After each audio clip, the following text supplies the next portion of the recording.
What's up, YouTube? Capital G here. Got another dueling book duel commentary for you guys to check out. This is me once again in rated. My rating is very low, but the ratings just got reset, and I don't play rated all that much, so the ratings are going to be low. This is me using Altergeist again, and this will probably be my last Altergeist duel that you guys see for a little bit of time. I don't want to spam you guys with Altergeist. I have to understand, just because I love this deck to death, only probably, I don't know, maybe 7% of people watching this video even give a crap about Altergeist. Maybe not even that high, to be honest. So the main reason that I uploaded this is because this is what I think and what I really hope the new format actually looks like. I know that, I'm playing against another kind of like slowish stun deck, but this is the type of dueling that I really enjoy, and I kind of feel like we haven't had in Yu-Gi-Oh! Since the beginning of, well, really maybe the Duelist Alliance era, and that's simply like when players actually interact with each other. Or, you know what, maybe it hasn't been that long, but at least in the full, like the last full year. You guys know, ever since like Zodiac became, that deck was like super turbo, all the way from the the Bearman combo to the Fusion sub combo, and then Spiral just like brought it to a new level of, you have to have a hand trap turn one to play Yu-Gi-Oh! And this is basically a duel kind of where hand traps were not even a factor. This is kind of a matchup of Hat versus Altergeist. And you saw turn one, my Marionetta gets my Mary gets popped by a bottomless trap hole. I still get a search, and then he takes out my protocol. He's going to attack into a Mirror Force. There are so many trap cards used in this duel. It is actually incredible. There's like so many 1-for-1s. It made me feel like Zexal. Now, if you guys are wondering why I flipped protocol over when I summoned my first Mary, it's so that this doesn't happen, so that my Mary doesn't get striked. Because if you have protocol face up on the field, your opponent cannot strike you. And considering he was playing trap tricks, I knew he would be playing strike. I think I have manifestation down, but I don't like to use manifestation on Mary. It doesn't make a lot of sense. She's only a 1600 vanilla at that point. Like, you do way better summoning Miluseek or Sequidius. Now, I get my third copy of Mary, and it's I don't think that I've ever summoned Mary 3 turns consecutively in a row. He uses Droll and Lockbird, which was a mistake. A lot of people don't realize, but this deck does not add when Marionetta is activated. It just puts it on the field, so you can play around Ash Blossom. And Droll and Lockbird, I guess he's main decking it, but that card is never going to be good against this deck. So yeah, he keeps bottomlessing me, and I keep getting monsters, but I don't really have like a good graveyard. So he sets a card. At that point, I just assume it's like Ash Blossom or Ogre, and then I draw my Ash Blossom, and I'm like, sweet, I can't make any plays. Do I have Torrential down? No, I have, yeah, I do have Torrential down. Torrential is my favorite trap of the format. I am immediately going to burn my Torrential, take the +1. He is going to search, so maybe it isn't a +1. I think I probably should have ashed his search. I didn't think about it. He gets Floodgate Trap Hole. I thought I might be able to play around whatever he got. I think now I'm going to finally use my manifestation, because now it's become apparent that he doesn't have any monsters, and Mary isn't that great by herself on the field. But if you have like a Mirror Force to back her up, she's actually pretty decent in that case. Really, what I'm looking for is another Altergeist monster, like not Marionetta, because she's not that strong on the field by herself. She's not like Miluseek, where she can become a one-man wrecking crew. She gets hit with Forgeki, so yeah, my Marys are not staying on the field that long. He summons Inspector Border, that's going to get Mirror Forced. And I know a lot of people don't like this type of dueling, but I love this type of dueling. Now I got my floater, I got my Sequidius, my evac dot monster, as Farfa would call it. And now I feel really good, because I'm actually going to activate this effect recklessly. I'm trying to get him to strike me.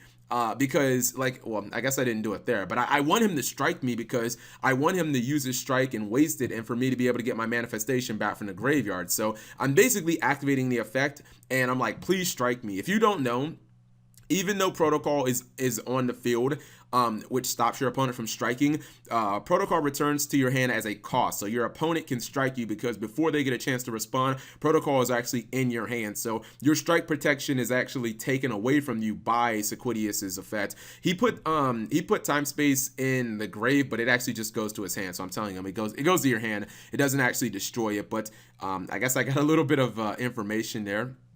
Not information I should have had, but we'll just play as if we don't know what that card actually is. So we're doing a little bit of chip damage. 800 isn't a ton, but it can add up over 3 or 4 turns. He's asking me why I'm so quiet. Whenever I get on Dueling Book, if you guys ever see me, I'm not really like on there to talk. For the most part, I'm strictly like, it's strictly business. I don't mean I'm on there to make videos. I mean I'm on there to like test for like a regional or like YCS Atlanta or something like that, because I'm trying to make my deck as good as possible. So like I'm not really, even though if you come to my stream, it's a completely different thing. I will talk for 8 hours straight about anything you guys want to talk about. But when I get on Dueling Book and it's like 2 in the morning, 12 at night or something, 10 at night, it's strictly business. I'm just trying to get a game in against another competent opponent.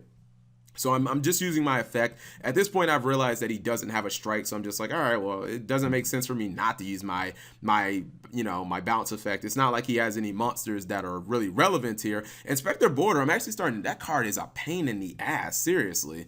Against my deck, like I always have to use, it's a card I have to kind of always answer. He actually has a lot of cards that kind of counter my deck, because Thunder King Ryo is something he also plays, and that card is like hella annoying as well. So I think he's waiting. I'm gonna go ahead and flash forward this. So he summons Trap Tricks, Myrmilio. I'm probably going to use Protocol on this because I don't. Oh no, I use Strike. Okay, yeah, I was not going to let. Excuse me. Did I call that Myrmilio? Trap Tricks Dianera. I wasn't going to let the Dianera resolve because I didn't want him summoning Myrmilio back and getting the pop. That's the bigger thing. Getting 2 level 4s on the field is not really that big of a deal for me because I can bounce his stuff. I can Solemn Strike it, but I just didn't want him blowing up my back row. I don't like my back row being targeted. So I flip over Scapegoat. Still have a love-hate relationship with Scapegoat. I am running 3 of it right now because it gives this deck, it's like, it can be somewhat of a defensive card, but it gives this deck offense. We play into his time space trap hole, it's fine, he eats 1,000 damage, and I'm just going to summon another copy of Mrs. Radiant, and at this point, if he doesn't have Torrential, I will just attack for game, and he hasn't shown us any Mirror Forces or Battle Traps so far, so I felt pretty good about that. Even if he did kill my field, unless it was like a Drowning Mirror Force, Sequidius would have floated. I still had Miluseek, so I felt like I was in pretty good position in that duel. Let's go to the next one. Looks like I'm going second. I opened up pretty good here, and I swear this duel was on a silver platter, just begging for either player to take it. So he gets the +1 off of Myrmilio. And the thing is, even though you saw him bottomless me like twice in the first duel, bottomless is not really good against this deck because there's only one target that you can bottomless in this deck, and that's Marionetta. The only card you can bottomless is Mary. Even when Multi-Figure comes out, I think she's 1300, so there are hardly any Altergeist that are affected by bottomless. They're all too small. So if I had like Milu or Sequidius, those would be much better cards. So I take Heavy Storm Duster. If you guys have been watching these duels, you know that is my favorite. I think I need to pick up one more copy of that card. I think I only have 2 in real life. It is unquestionably a 3 of in my opinion right now. Without us having Multi-Faker, the card is just too good. So I don't go set 5, and I'm just surprised like no one plays Heavy Dust Storm. He goes for another copy of Myrmilio. And if he gets another bottomless, I'm just thinking at this point, I'm thinking like, I don't even think I want to summon Mary this duel, because what's the point? She's 100% going to get bottomless. I'm going to go ahead and eat the attacks. I think do I have Scapegoat somewhere down here? Yeah, I think I have Scapegoat down here. I'm going to flip over Scapegoat, I think, sometime soon, as he goes into Tornado Dragon, which maybe I should have bottomless. Bottomless is, somewhat effective against his deck because I can't bottomless the Trap Trick monsters. He does hit the Scapegoat, so we're going to chain that. I felt pretty confident about that, so at least we're okay from that angle, but I guess he would not have, he's going to activate back to the front. That was the thing that I didn't really have an answer for, because there's just really nothing good. What else do I have down here? I've got, he'd have to hit the Duster. Yeah, he'd have to hit the Duster, but he hits my Protocol. I think I am going to Duster in the end phase, and I'm going to get both of his bottomless, actually. So now my Mary is something that I can actually summon again. But see, this is the problem with Scapegoat, is sometimes I have Pot of Duality, and it just, those 2 cards super conflict with each other. I think I'm going for Mrs. Radiant, and I think I'm gonna try to go for Borolo Dragon here. Like, he had one back row. I usually feel confident summoning Borolo Dragon versus one back row, but when you're playing against back row decks, you have to assume that every back row is like live and that nothing. But then again, he showed me he showed me like back to the front and shit. So I was like, maybe it's something dead. Maybe it's like back to the front. So I was like, if it's that, then I think I'm okay, because his graveyard is nothing but like traps. So we'll see what it is. Yeah, I think he's asking how did I go into like Link Karibo, and I'm like, scapegoat tokens are level 1, bro.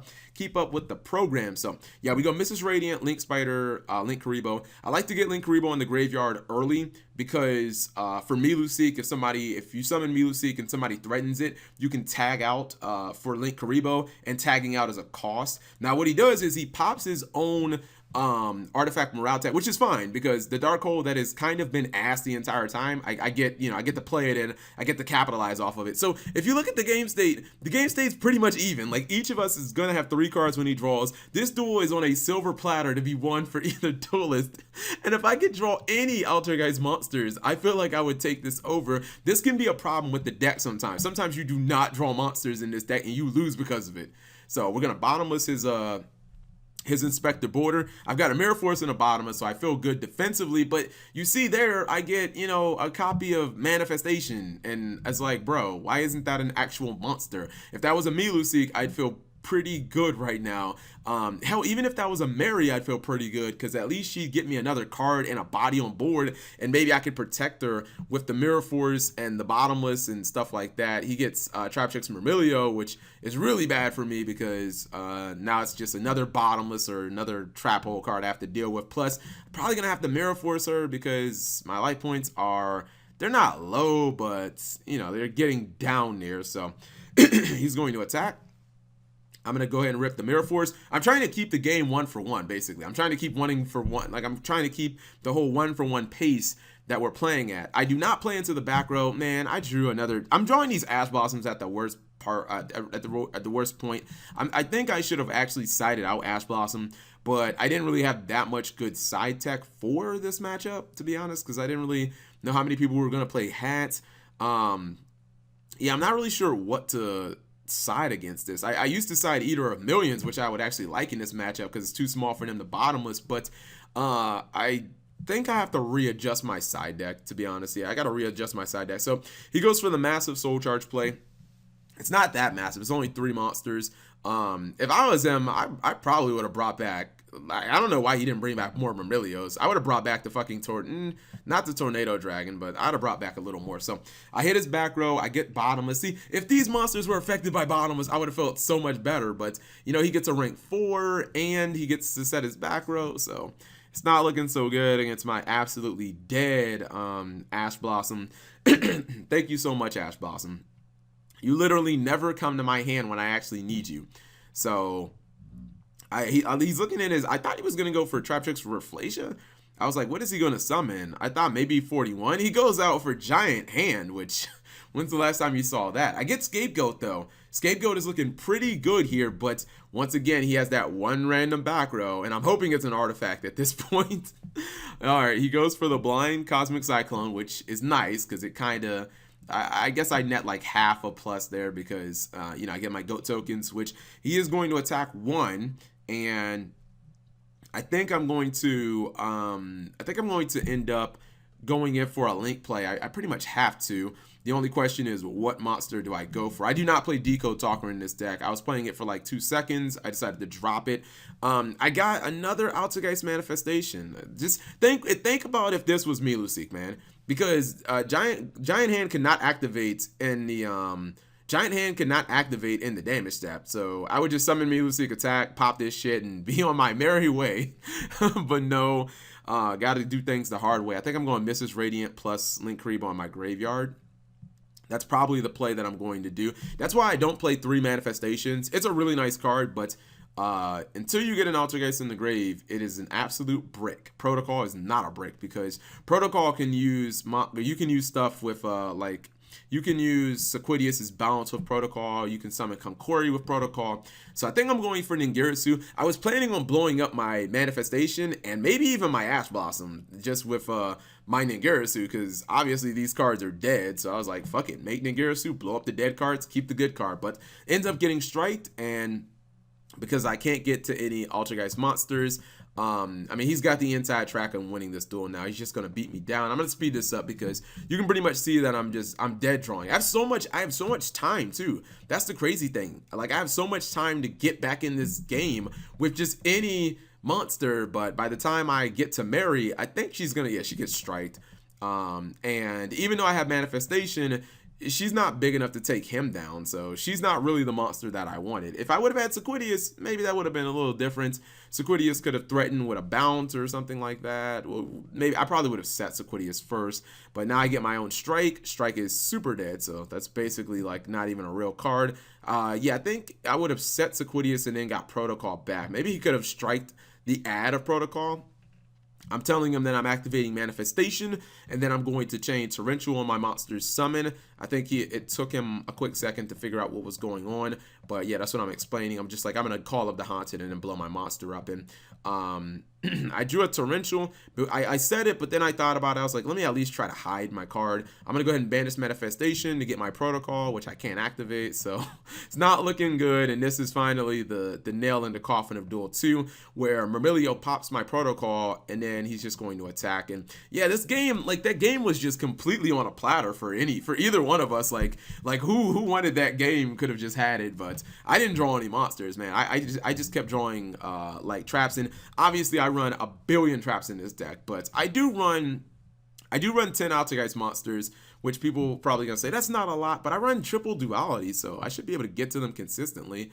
And that's just because there's not that many good Altergeist monsters to be had. So I'm going to take first. I sided in Mind Crush, which I think is a card I'm still going to run. Now that I'm not running Demise anymore, Mind Crush is actually still pretty decent. And it's also good going first against most of the meta decks because most people search, and it stops a lot of other things. Like if you're going against Trickstar, they activate Light Stage, they activate Trickstar Candina, you know, you can hit their cards, they activate Lycoris, you can Mind Crush that. I open up with Duality. What do I get? I get Mirror Force, right? Because he plays 16. He plays a lot of monsters that can run this shit over easily. The Artifacts, Inspector Border, we've already seen that. He can crash Myrmilio into it.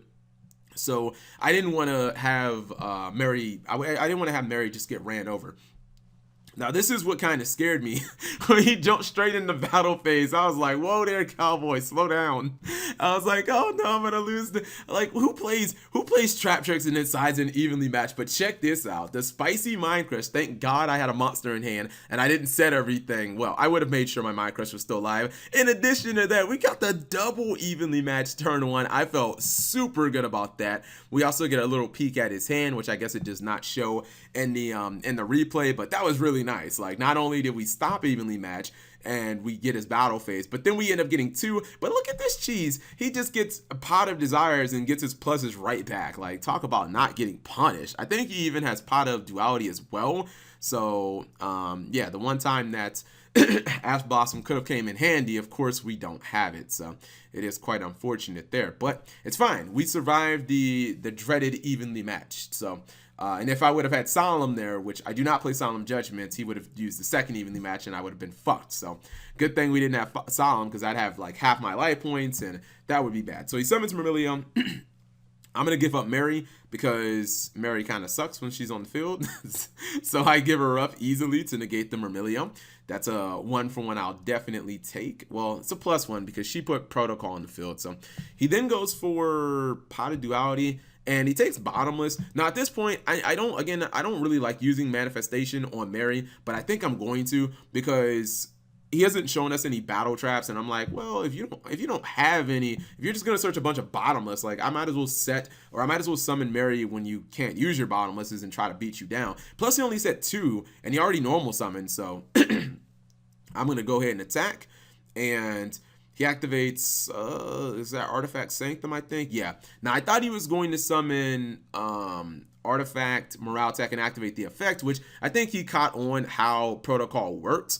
because I would have obviously given up Mary to just blow this shit up. I always take the one for ones, but he doesn't activate the effect, which was interesting. I was like, okay, so that's interesting. I have my Miluseek, or excuse me, my Conqueri to stop the attack, which I'm going to summon. I think he's trying to bait out my Mirror Force, which he knows that I have because I took it from Duality turn 1. I did this because I'm hoping to draw something good, like just give me a monster deck. That's all I'm asking for. Sometimes that's what makes me lose it when I play this deck. My deck just refuses to give me a monster.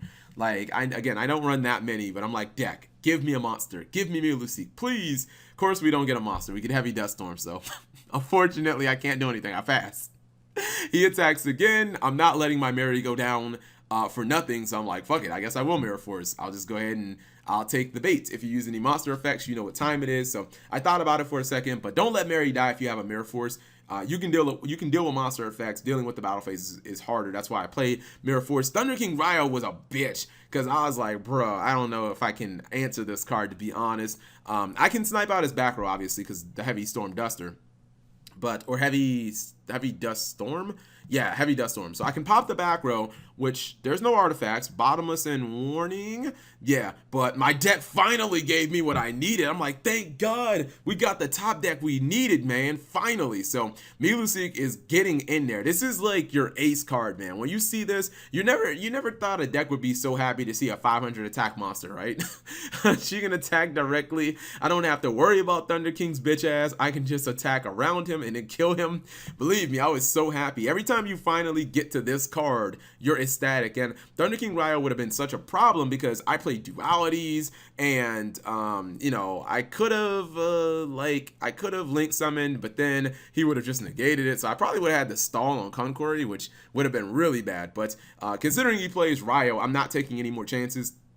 I'm going to go ahead and go for Hextia and get my Miluseek's effect. And then, well, I knew he had Ash Blossom, so I asked him if he wanted to Ash. Because I'm like, all right, if you Ash, that's fine. That's just, one more Ash that's one more card out of your hand. So he does Ash. And I'm then going to activate Mary's effect. I'm going to have Mary blow herself up and summon Miluseek back from my graveyard. And I feel pretty good about that because not only do I have my effect negation of Protocol, but I have the spell and trap negation of Hextia. So I'm like, what can you do that can really stop me? And then of course he summons fucking Ryo, and I'm like, bro, this guy went back-to-back Ryo, really? So I have to torrential my field. This is why I like torrential so much. It just answers all monsters. If torrential tribute was at 10, I'm not kidding, I would legit play 10 torrential tributes in Alta, guys. Like, no questions asked. I'm gonna resolve both my effects. The reason I had to torrential there is because all he would have done is he just would have attacked Milu. I would have gotten no effect, and then he would have attacked Hexia. And Hexia, because Milu died, Hexia would have gotten weaker, so he would have been able to run it over. Then he activates another Desires. This guy is getting, I feel like I'm outplaying him, but he's getting lucky with the Pot of Desires. I don't run that card because I think it fucks up your deck's consistency, but it's helping him out, so it's fine. No, I can bring back my Hexia next turn with my Manifestation, and then I can link it with Mary, or probably with Miluseek. And I think he's probably about to scoop it up at this point. He bottomlesses, but I think he knows the writing is on the wall once I start searching my deck, because I still have 2 copies, or I was going to set a Manifestation off of the Miluseek, excuse me, Mary, and then I was going to still have another copy of I was still going to have another copy right here, plus I'd be backed up by a strike. So he would really have to have a 3rd copy of Ryo to kind of break up what I was going to do. Usually you want to have Sequidius in the graveyard by now, because Sequidius could, like, bounce Ryo, but most people don't play Thunder King Ryo and Inspector Border, and those cards actually kind of like, they're kind of like hard counters to my deck. I kind of got lucky with the Mirror Force and whatnot, but most people don't play Mirror Forces, so they would just get wrecked in that case. But anyways, this was a nice duel that I really enjoyed, and it was just kind of a nice change of pace, not to have to be like, oh my god, if I don't have a hand trap turn 1, I can't play Yu-Gi-Oh! Like, it was really nice to actually interact with my opponent for, like, 6 6 straight turns and to actually, get to the point where we're top decking and, plus ones actually mattering and stuff. This really felt like a duel from the Zexal era, and I really like where this format is going because, traps are back and traps make a very big impact, and I really, really love Torrential Tribute, man. People say that I'm overestimating how good that card is, but right now it's my favorite trap in the game. Thank you guys for watching. As always, subscribe if you have not already and turn on that notification bell for daily videos.